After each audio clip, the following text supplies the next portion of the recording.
একজন নতুন উদ্যোক্তা ফুল অটোমেটিক মেশিন অর্ডার করছিল, ঠিক আছে। সে ফুল অটোমেটিক মেশিনের কথা বলে তার মেশিন দিছে। তো এখানে দেয় নাই কোনো হিউমিডিফায়ার, যেটা আর্দ্রতা অটোমেটিক করে, সেই হিউমিডিফায়ার দেয় নাই। তারপর দেয় নাই কোনো ওভারহিট ফ্যান, দেখেন কোনো ওভারহিটের লাইনই দেয় নাই, ঠিক আছে। তো এটা কীভাবে ফুল অটোমেটিক হয়? কোনো ওভারহিট হলে, তাপমাত্রা ওভার হয়ে গেলে সে তাপমাত্রা বেরোনোর কোনো সুযোগ রাখে না, ঠিক আছে।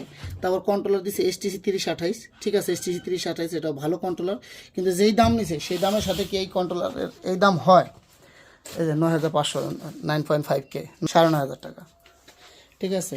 এখানে ফুল অটোমেটিক দিচ্ছে কি 3টা ট্রে শুধু অটোমেটিক ঘুরবে, এই দিছে অটো, ঠিক আছে। না মানসম্মত কোনো কিছুই দেয়নি। ককশিটটাও খুবই সাদামাটা। তারপর একটা হ্যাচার পাঠাইছে, বলছে 150 ডিমের হ্যাচার। এখানে ডিম ধরে 70টা, এই 70টা ডিমের হ্যাচার। তাও এই যে দেখেন কন্ট্রোলারটা খুবই সামান্য, অল্প দামের একটা কন্ট্রোলার।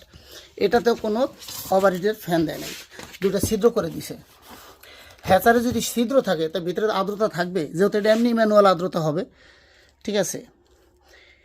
এ হচ্ছে কারবার। যারা অনলাইনে ইনকিউবেটর বানায় তারা যে কত পদের কত প্রকার বাটপার, দু একজন ব্যতীত, এটা আপনি লেনদেন না করা পর্যন্ত বুঝবেন না।